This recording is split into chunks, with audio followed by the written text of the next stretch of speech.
Hello and welcome back to the Marketing Brief. I am your host, Brian Aquan, and this is the podcast where we briefly touch on aspects, interesting things across the marketing landscape. As always, we are joined by a guest, and today we are joined by Elizabeth Rosenberg. Elizabeth, welcome in. Hi, thank you for having me. We're excited to have you.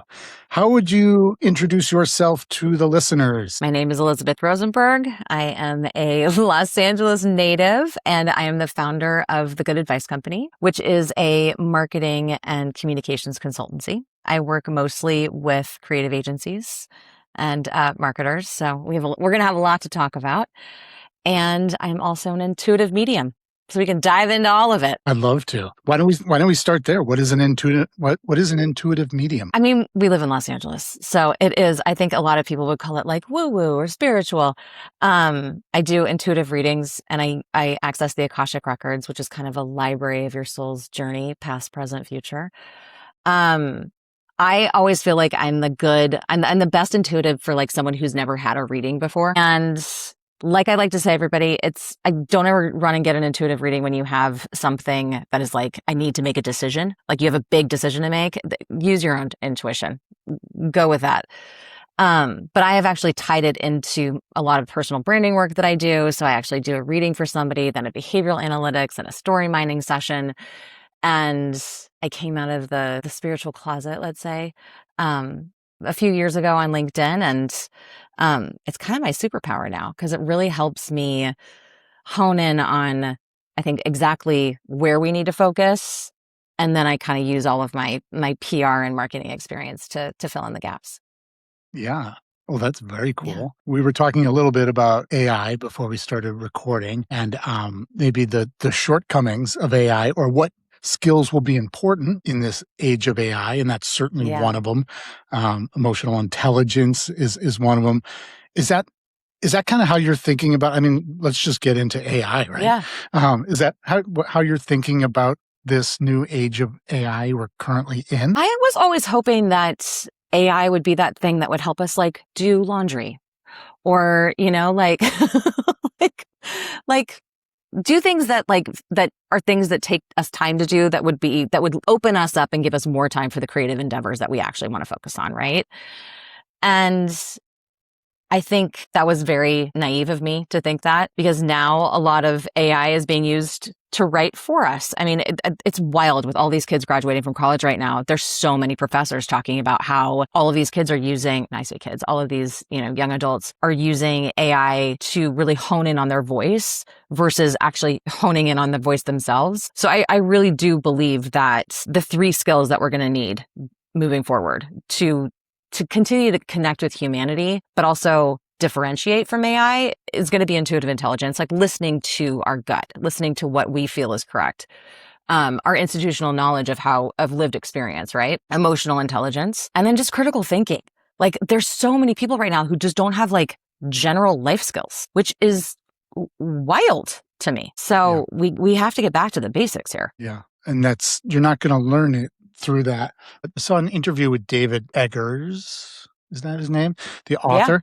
Yeah. He was talking about how we're using AI to write and how that is absolutely not the way to go. And he made the point that you are a one of one, right? Your experiences, your personality, like you are a one of one. And that is your greatest asset in being a writer, is like putting something out there that you know or you feel. And the second you give up that, you give your writing to a machine that is just using everything that's happened in the past, you're giving up that power that you are the one of one. I really resonated with that. I was like, well, that's really interesting. I also think when we use it as writing, and I found myself doing this where I'm like, I'm just going to run it through for grammar. And then it's like, well, and then it starts giving me, even though I've prompted it to be like, do not give me editorial feedback. Then it starts giving you editorial feedback. Then you question your own writing and you're like, am I wrong? Am I right? Like, and that is a concern. I mean, I've been writing creatively and editorially for decades.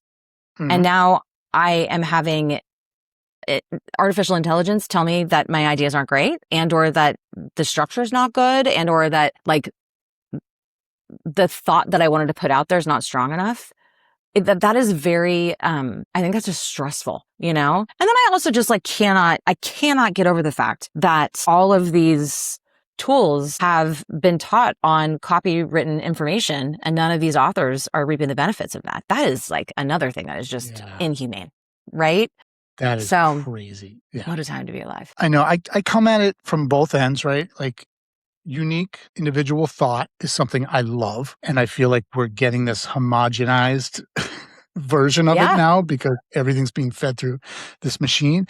And then the marketer in me is like, well, if something works for an audience, like that's something I want to learn from. And certainly AI has that kind of down. And like I write for LinkedIn and it's like, well, here's a way you can write for LinkedIn that will improve your engagement and will get more people to listen to it. Right. And that's Yeah. like the marketer side of me. And then the creative side of me comes from the other side of like, but again, I'm a one of one. How I see it is different than everybody else. And if I just conform to that other way, well, then You're gonna I'm sound just like part of everybody the else. mass. Yeah. Yeah. Yeah. Well, and we talked about that too. Like I was telling you that I was at an event last night, and I ran into an old colleague of mine who introduced me as like the unhinged LinkedIn poster. And there's something about that I love so much because I'm like, obviously something is connecting, but I also don't want to sound like everybody else. Like I've tried out all of the things. And I mean, and then we got to this point where everybody was like talking about how terrible AI was and that we all sound like AI. And I'm like, oh, good. Now we're all writing the same anti-AI post. Like, this is nuts. This is crazy. I mean, LinkedIn has gotten so cringy in terms of how the algorithm is pushing engagement. It's tough because it was a platform that I loved so much, and I'm trying to like it again. But now I'm finding Substack is doing the same thing. So it's like, it's a tricky place as a marketer and just as a thought leader. Yeah, it's losing a lot of its utility. I love LinkedIn. I spend a lot of time there as a consultant. I get business through there, right? I always have to maintain a presence there, but certainly to ask anybody if they can find a job through LinkedIn, like it's impossible. I know. And I've been That used to reading be its all of core this competency, right? That was what it existed for. Yes, I've been reading all of this stuff about how different resumes are going through AI machines, but there's not that many AI platforms that are actually that are using the resumes properly. So if you get dinged on one, you then stay at that score, and then it affects when you apply to other jobs too. Like, and there's just so much innate bias in it as well. Yeah, I don't know. But there are people getting jobs. I think it's just all through human connection, to be honest. Yeah, I wrote an article about the hidden job market, and it really is. It's networking. You know, Yeah. I when I try to get work now, it's like it's more important that I have a connection than I actually have the qualifications. Yes, Right? It's like 100%. if I can connect Yes. through someone, that's how I can get a conversation. And I know if I can get a conversation, I can usually get business. But it's like just getting that conversation is always through a connection. It's not through, oh, I'm very qualified. I'll throw myself through this system. Yeah, but that also requires people to get out there, right? You got to get out. You got to be talking to people. You have to be meeting people. You have to get out of your house and do things in order to make those connections. And I think that's hard for some people right now too. You know, we're living in a very chaotic, divisive, stressful world. So, I mean, that's what I'm loving right now about like the World Cup, that it's just like, we're all in these, like, I think like, you know, going to these watch parties and feeling patriotic. And that to me is exciting because sometimes you don't need to go to a networking event. Sometimes you just need to go be amongst the people. Yeah. Well, community is something I read about a lot. I think there's a big move towards community. Well, let me ask you this, like COVID, do you feel like you were affected by COVID in a way that impacted your community? Like, did your community get smaller? Was it harder to meet people like coming out of COVID? COVID was interesting for me. So I quit my job the week before COVID shut the world down. I will look back on that as like a blessing, and like it was a blessing for me. A lot of pros and cons. I was by myself a lot during COVID. So I think there was a lot of like personal and professional growth that happened in that. I started doing Akashic record readings, and I did like 100 that year via Zoom. So I was connecting with people constantly, and I was also really honing in on a skill. I hit the road. I went up to Oregon, and I was supposed to be 2 weeks with my dad, and I ended up spending 6 weeks with my dad. Which I'm a twin, so I've never had that much one-on-one time with him. And that, to be honest, was like, I will always look back and cherish how special that time was.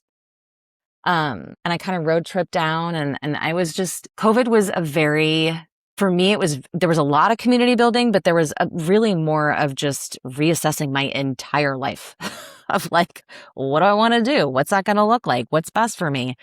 And I really kind of like did it out in the open, you know? So yeah, it was tough, but it was a very positive thing for me, which I Yeah. know And sounds weird, you know? well, do you typically look at the positives when you come out of that? Like, when you're in it, it might be a different experience than when you're out of it. Have you kind of examined it that way? I think you have to. At least I have to, right? Like if I sit and I'm like, this is how terrible this was, it's too,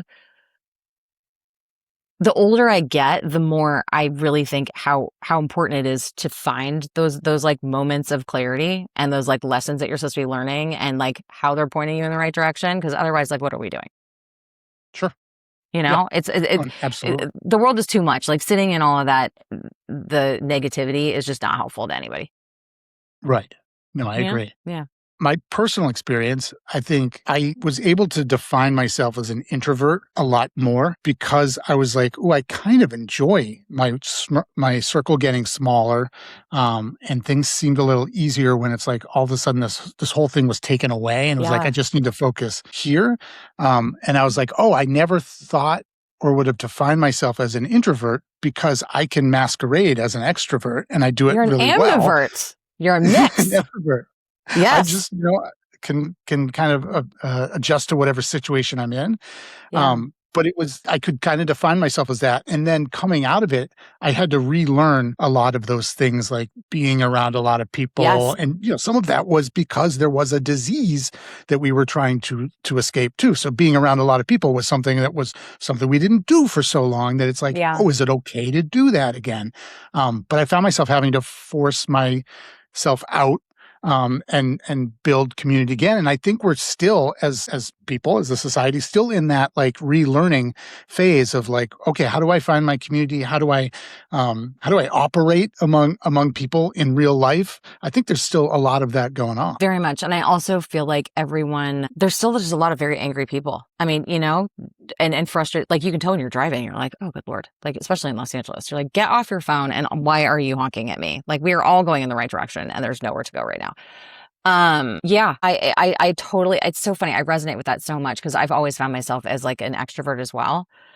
And now very much recognize that when I am like out with a lot of people and there's all that energy, when I come home, I need recoup time. I need to be by myself. I need no one talking to me. I need to put that phone away. I'm going to grab a book, but yeah. And I've never been like that. I've always been like, get me around all the people all the time. Can't do it anymore. It's too much. Yeah. The battery Yeah. recharge is something I always need. It's just like, okay, that was a lot. Like taking my Yeah. son to Disneyland. I was like, okay, that was a whole day of being around people all day in lines and I mean, that's a lot of energy. Woof. managing this. Yeah. I was done for like the next day. I was like, okay, I've got to be on the couch. Yeah. Well, at least you recognize that. That's good. Yeah. Yeah. Well, you mentioned your superpower already, and that was my question for you. I've been asking everyone in season 2 what their superpower is. Maybe we talk Well, actually, more that's about. funny. That's not my superpower. I actually just think Oh, that's a skill. good. So I know that sounds crazy. I really believe that my superpower is connecting people. I will do it all day long. I am a community builder and like you need to know this person and you need to do this person and you need to work with this person. And I make intro emails all week long. I love Yeah. it. And you get a lot out of that. I do. I mean, I just like, if there's two people that I think need to know each other, like, and I can make that happen, great. Awesome. More power to you. Yeah. Yeah. So any success stories recently? Did you get people jobs? Did you get people like in All the time. relationships? Yeah. I mean, no, it's so funny. I'm not a matchmaker. That's not my jam. Definitely like when it comes to jobs, yes. When it comes, just like, I'll just intuitively be like, you need to know this person. I don't know why. You guys connect. Let me know what happens. And it seems to always work out. Yeah. That's awesome. Well, what's going on with the Good Advice Company right now? I'm like, that's a great question. The Good Advice Company is definitely in a evolution. To be honest, I feel like I'm always in an evolution of like, what's next? I do think that people think that they can do PR with AI, and I'm here to tell you, you can't. If one more founder or, agency leaders like, well, this is the plan, and I'm reading it, and I'm like, ChatGPT just said that you can be on the Today Show. Babe, that's not going to happen. No. Or that your social campaign's going to win, it totally has a chance to win a Grand Prix. It can. Not happening. That radical candor and that honesty is just not there that you need with people. And I also think, not enough people are prepared for just like crisis comms as well. There's always going to be somebody that's going to say the wrong thing or do the wrong thing, and AI is not going to help you in that moment.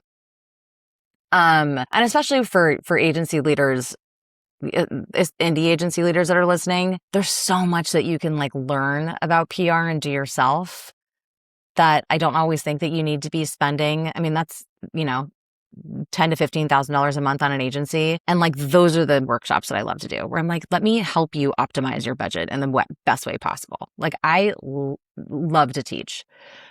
I'm still doing a lot of personal branding stuff. I think it's fun. Again, I think that I've seen brands built by Claude and Chat, and they all sound very similar. So I want you to stand out and be different and unique and interesting.